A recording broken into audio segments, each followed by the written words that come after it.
Hello everyone. Have you ever thought of monkeys as miniature versions of humans? Their intelligence and cunning often spark curiosity, but what happens when that intelligence spirals out of control?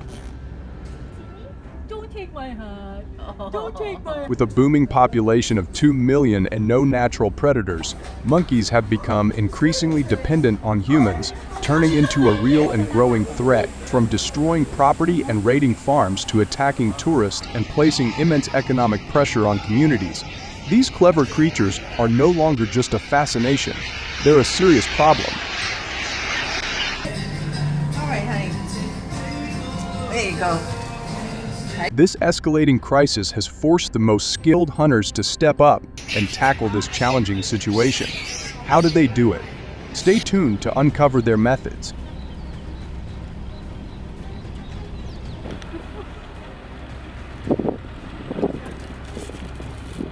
Monkey tourism has become a booming industry, drawing over 10 million tourists annually to destinations like Thailand, Indonesia, and generating billions in revenue for local economies. Oh my God. However, alongside the excitement and fascination, many visitors have faced unexpected and unsettling encounters. A couple visiting Thailand shared a harrowing story. While snapping a selfie, a monkey suddenly lunged at them, snatching their bag, which held their passport and wallet.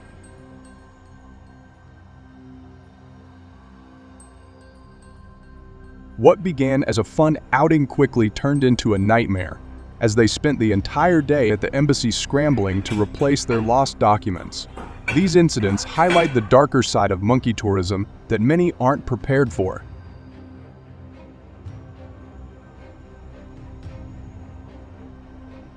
To address the growing monkey problem, many regions have initiated programs to capture and relocate these animals away from human settlements.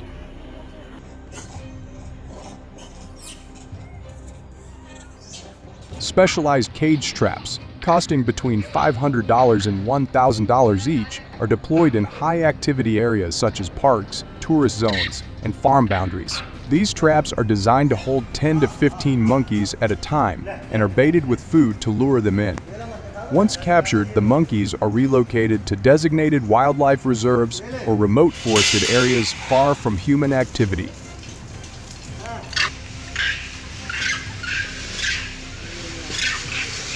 However, these efforts have proven to be only temporary solutions. Monkeys, with their remarkable intelligence and communication skills, quickly adapt to these measures, warning their groups about the traps and finding ways to avoid them, making long-term control an ongoing challenge. The growing conflict between humans and monkeys serves as a stark reminder of the unintended consequences of interfering too much with nature. Feeding monkeys or encouraging close interaction, though seemingly harmless, has led to long-term problems that are difficult to reverse. In response to the escalating crisis, some regions have introduced controlled hunting policies. Hunters must meet strict requirements, including wildlife management certifications and completing safety training.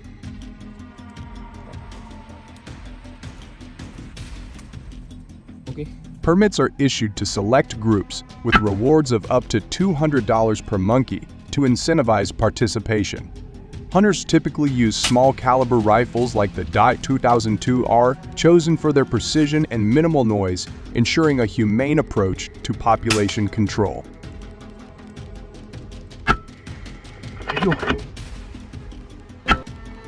Monkey hunting is concentrated in areas most affected by their presence, such as farmland, urban outskirts, and tourist hotspots.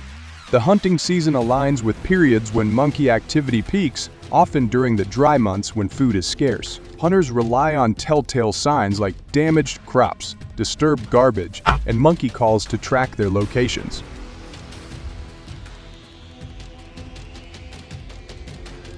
In addition to rifles, hunters use high-powered binoculars, such as the Bushnell Legend Ultra HD, to observe monkeys from a distance without alerting them. For a quick and humane kill, hunters aim for vital areas like the chest or neck, ensuring the animal's suffering is minimized.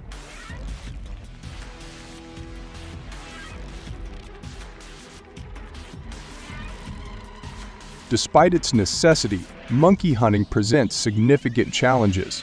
Monkeys are highly intelligent, capable of recognizing threats and warning their groups with loud alarm calls. The biggest challenge is their agility, as they can swiftly climb trees and disappear into dense foliage. In one case, a hunter tracked a group of monkeys for hours, only for them to scatter into the treetops upon sensing his presence. The physical and mental demands of outwitting such clever animals make monkey hunting an arduous task, even for experienced.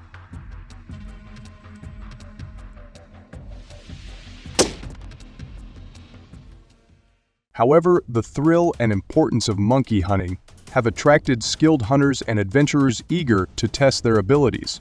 This initiative has significantly boosted local economies, with tourism and hunting-related activities increasing community income by 20%.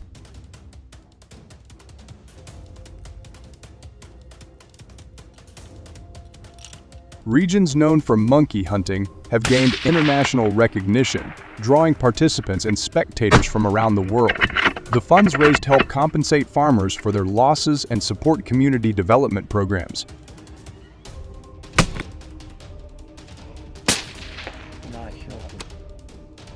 The efforts of top hunters to address and prevent the growing monkey population deserve recognition. Leave a like or a comment to show your appreciation for their dedication and bravery. They need your encouragement to continue this vital work.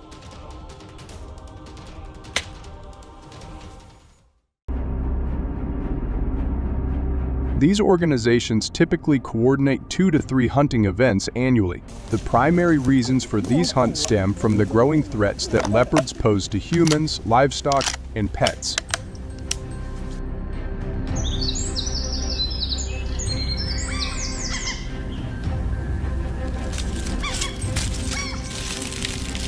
But what drives these majestic yet dangerous predators to encroach upon human habitats, leading to such necessary interventions? Let's find out together, and don't forget to subscribe to the channel to get our latest updates.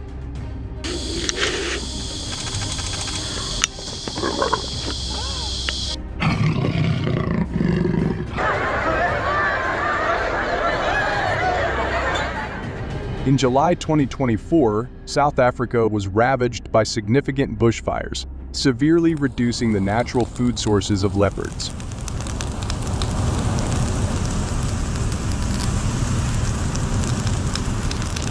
As a result, these predators began to invade farms, seeking alternative prey and often targeting. Notably, Muipla as Hereford's farm in the Eastern Cape was particularly affected, has reported consistent leopard attacks on their cows.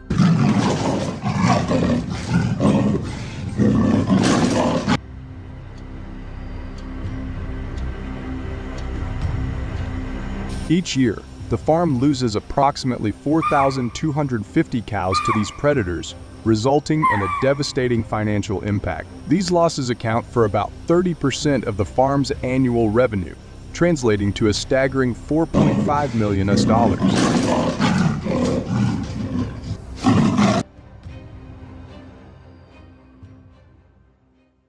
To protect communities from predators, an estimated 2,500 to 3,000 hunters participate in hunting organizations annually in South Africa, focusing primarily on controlling leopard populations.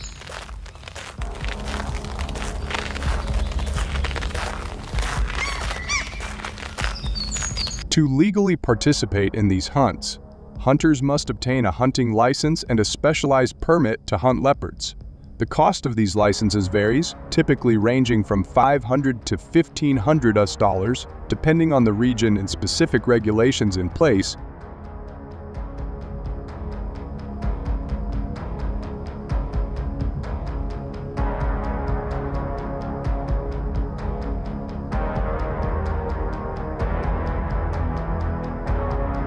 This fee helps fund conservation efforts and ensures that hunting is conducted in a sustainable and regulated manner.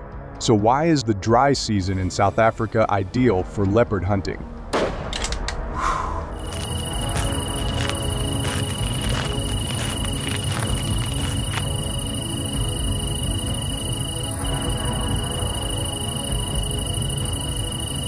Hunting organizations in South Africa usually schedule these activities during the dry season, which runs from May to September. This timing is strategic, as leopards are more likely to be active and visible during these months due to the scarcity of water sources, making it easier for hunters to track and spot them. Hunters typically use high-caliber rifles, often equipped with advanced scopes for accuracy over long distances. In addition to firearms, hunters rely on a range of equipment, including camouflage clothing, to blend into the environment and GPS devices to track the movement of leopards. Additionally, to increase their chances of a successful hunt, hunters often use baiting methods to lure leopards. This involves placing fresh meat in areas where leopards are known to roam. The bait is positioned to draw the predator into a specific location, usually within the hunter's line of sight, ensuring a clear shot. This method, while controversial, is effective in controlling leopard populations and preventing them from posing a threat to livestock and human settlements.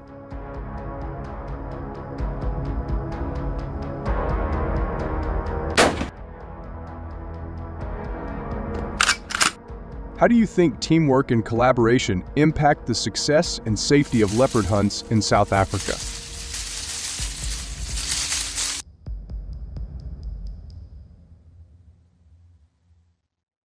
To ensure safety during leopard hunts in South Africa, hunting organizations typically divide participants into small groups of 4 to 5 people. These groups usually consist of experienced hunters, trackers, and sometimes local guides who are familiar with the terrain and leopard behavior.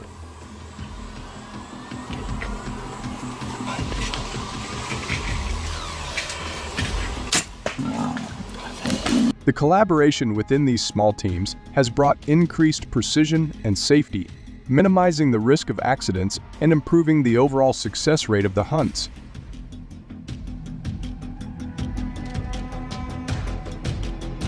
After the hunting process is completed, these groups are required to report detailed information to the hunting organization. This includes the number of leopards hunted, the exact locations of the hunts, and any significant observations made during the process.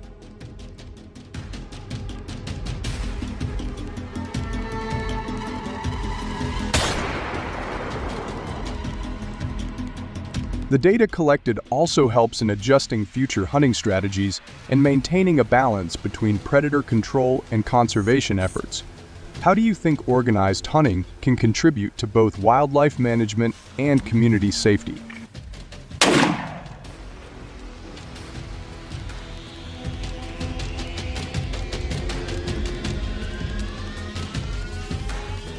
In particular, the organized and systematic approach to leopard hunting in South Africa has significantly highlighted the role of these hunting organizations in managing wildlife and protecting communities.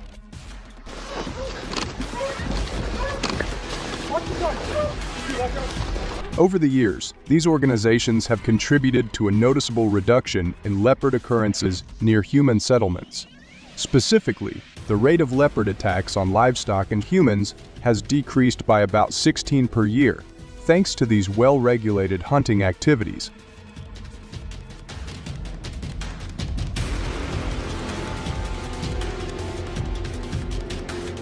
This decline in attacks has brought a sense of security to the people living in affected areas, showing the tangible benefits of controlled predator management.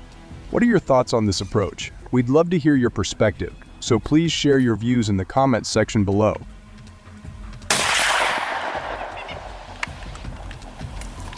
Stick with me. I'm gonna get the truck in here. Currently, Maryland is facing an unexpected and alarming situation. An estimated 1,000 to 1,500 hippos have mysteriously appeared across the state.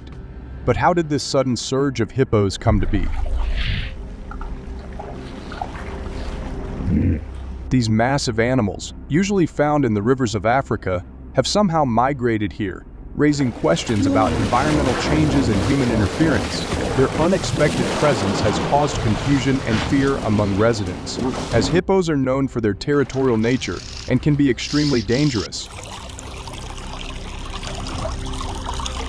So what challenges have these hippos caused for the people of Maryland? Let's dive in and explore. Don't forget to subscribe to our channel for the latest updates on this unfolding situation. The presence of these hippos in Maryland has not only stirred fear but also caused significant damage to the state's farmlands.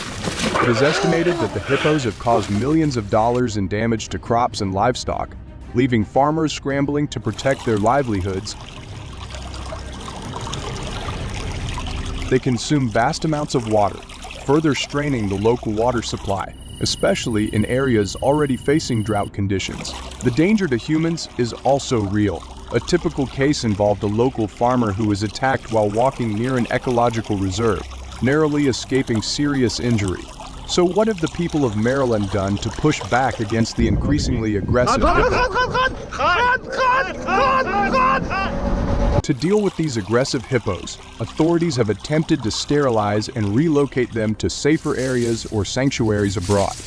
However, transporting such massive and hostile animals is both difficult and costly.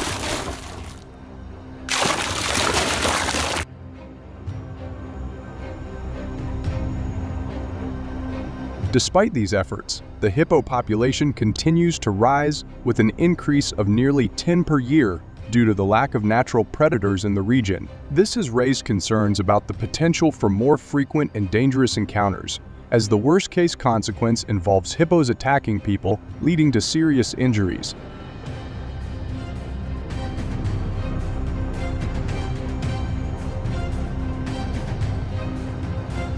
Realizing the urgency of the situation, what creative solutions do you think the people of Maryland have had to come up with to manage this escalating threat?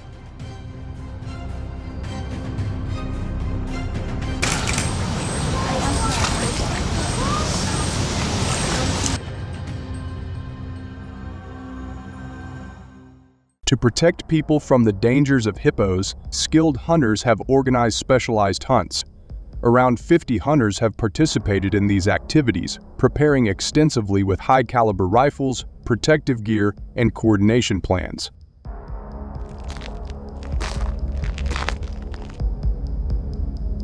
Typically, hunters are divided into smaller groups of 5 to 7 people, including experienced marksmen and local guides. So how does the hunting process unfold? Follow the journey to witness these intense moments.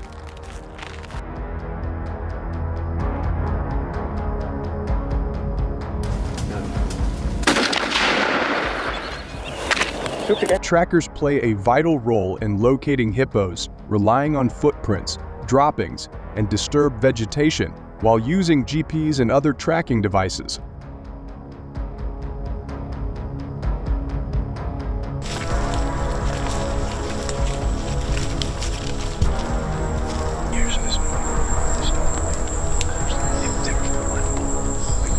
Hippos are extremely aggressive when threatened, so trackers carefully notify the hunters once the prey is found, making sure to keep their distance to avoid dangerous confrontations.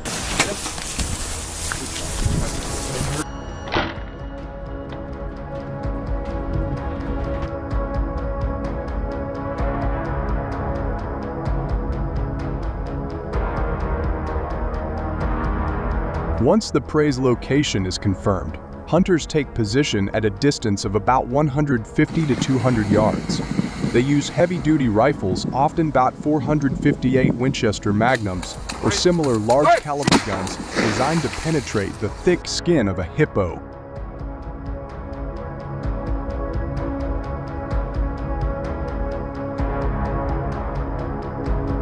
The barrel size is typically around .45 to .50 caliber to ensure the bullet reaches vital organs.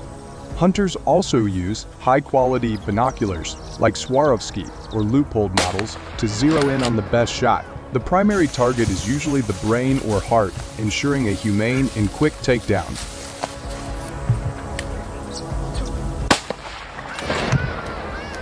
However, due to the hippo's tough hide, it often takes more than one shot to bring them down. The assistant hunter stays ready to fire a follow-up shot if needed.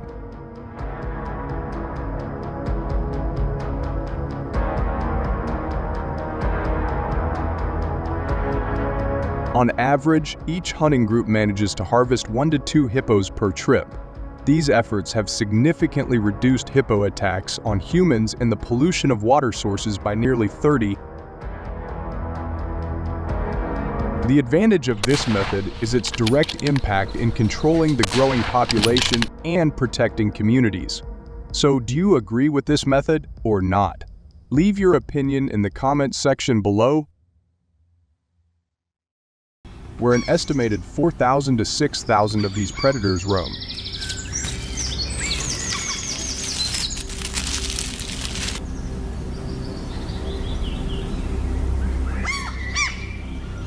Annually, they are responsible for causing over $15 million in damages, including livestock losses, property destruction, and increased threats to human safety. This financial burden highlights the pressing need for effective management strategies.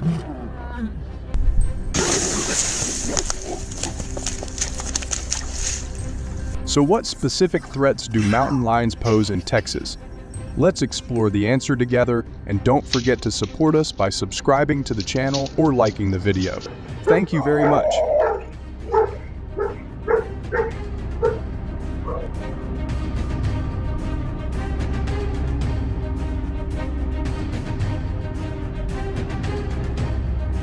Mountain lions have been increasingly breaking into Texas farms to hunt livestock, with chickens being their primary target.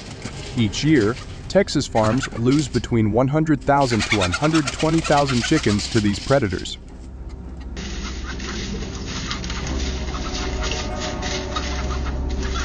Farms situated near mountainous or forested areas suffered the most significant losses, with some reporting a reduction of up to 15% in their poultry stock. This loss translates to a revenue reduction of over $1.02 million.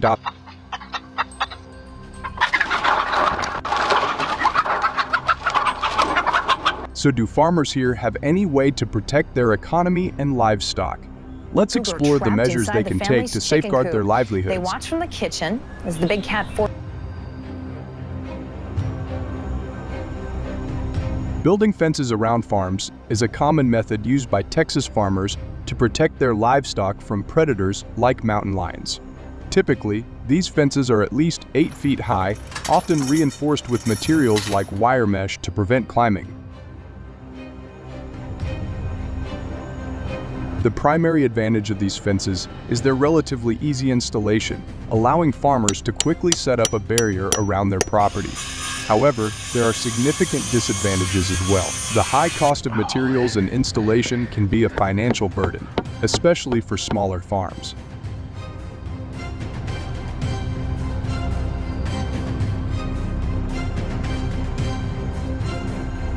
Additionally, fences are often seen as a temporary measure, as determined predators can eventually find ways to breach them, making them less effective over time.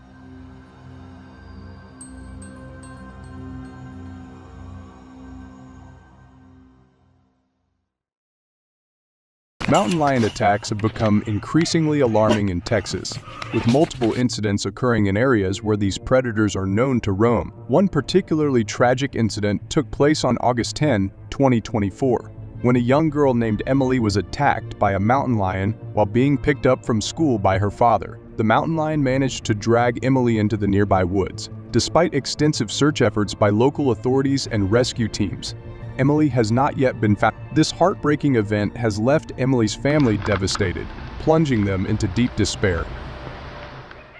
As the situation with mountain lion attacks grew more serious, controlled mountain lion hunting policies were implemented to curb the rising threat. These policies allowed for regulated hunting, which helped reduce the number of dangerous encounters between mountain lions and the community. The effects on the community were significant, as the decrease in attacks brought a sense of safety back to the affected areas.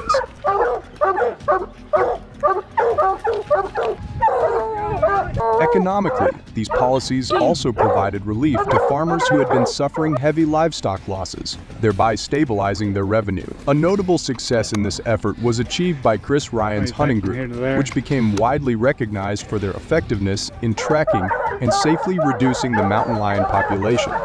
So what made Chris Ryan's hunting group achieve such success?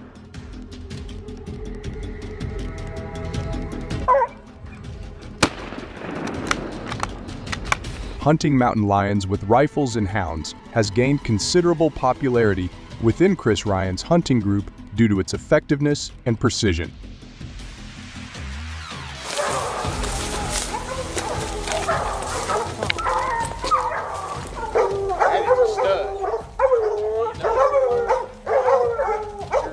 This method has led to an impressive 95% success rate in controlling the mountain lion population, a critical achievement in regions where these predators pose significant risks. To ensure the highest level of safety and coordination, Chris Ryan's group typically consists of 5 to 7 seasoned hunters.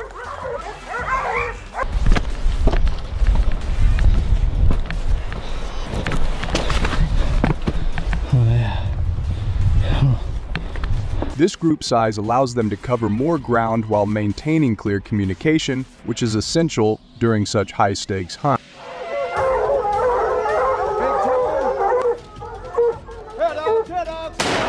Got it. Got him.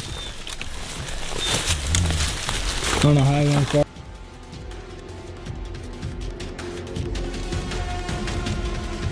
The hunters in Chris Ryan's group rely on high-caliber rifles like the .308 Winchester and .36 Springfield, which are chosen for their reliability and ability to deliver accurate, powerful shots that can swiftly neutralize a mountain lion.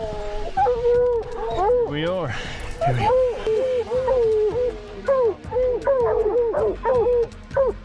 These rifles are particularly effective in the challenging terrain where mountain lions are often found, ensuring that the hunters can act quickly and decisively when a lion is located. How do you think expert hunters manage to track elusive mountain lions through dense forests and rugged terrains?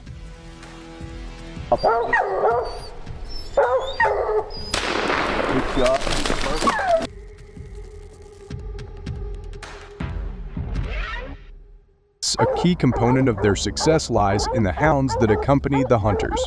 Chris Ryan's group primarily uses blue-tick coonhounds and plot hounds, breeds renowned for their tracking abilities and relentless pursuit.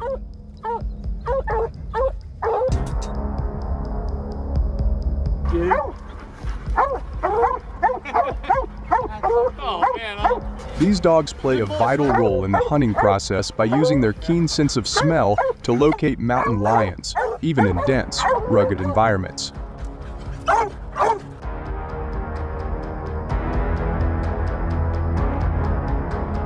So how do you think advanced technology has transformed traditional hunting methods when tracking elusive predators like mountain lions?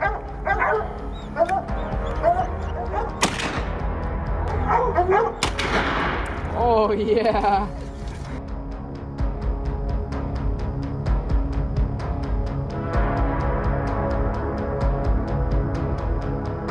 When detecting a mountain lion, the trained hounds in Chris Ryan's hunting group immediately spring into action. These dogs, equipped with GPS collars, begin by tracking the scent of the mountain lion, barking loudly to alert the hunters to the predator's location.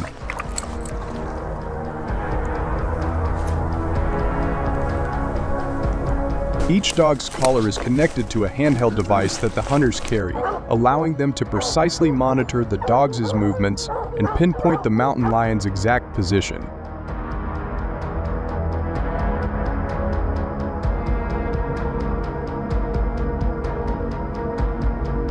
This technology gives the hunters a significant advantage, enabling them to approach the target with accuracy and reduce the time spent searching in the wilderness. Hey, good.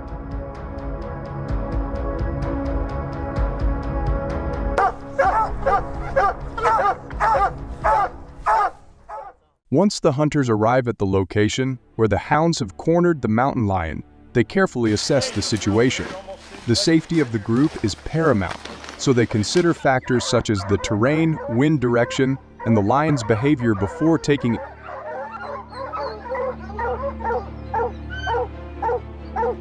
When preparing to shoot, the hunters must ensure that they have a clear and stable shot. They typically aim for vital areas such as the heart or lungs, which are located in the chest, to ensure a quick and humane kill. How do you think the collaboration between hunters and their dogs impacts the success of a mountain lion hunt? Just let them dogs chew on it. In particular, the close collaboration between the hunters and their professional dogs has proven highly effective. On average, Chris Ryan's hunting group harvests between 4 to 8 mountain lions after each successful hunt.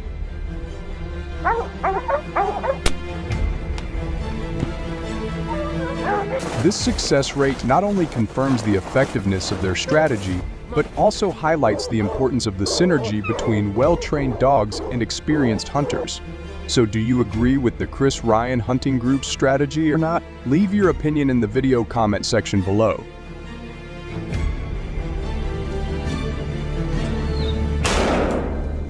Reload.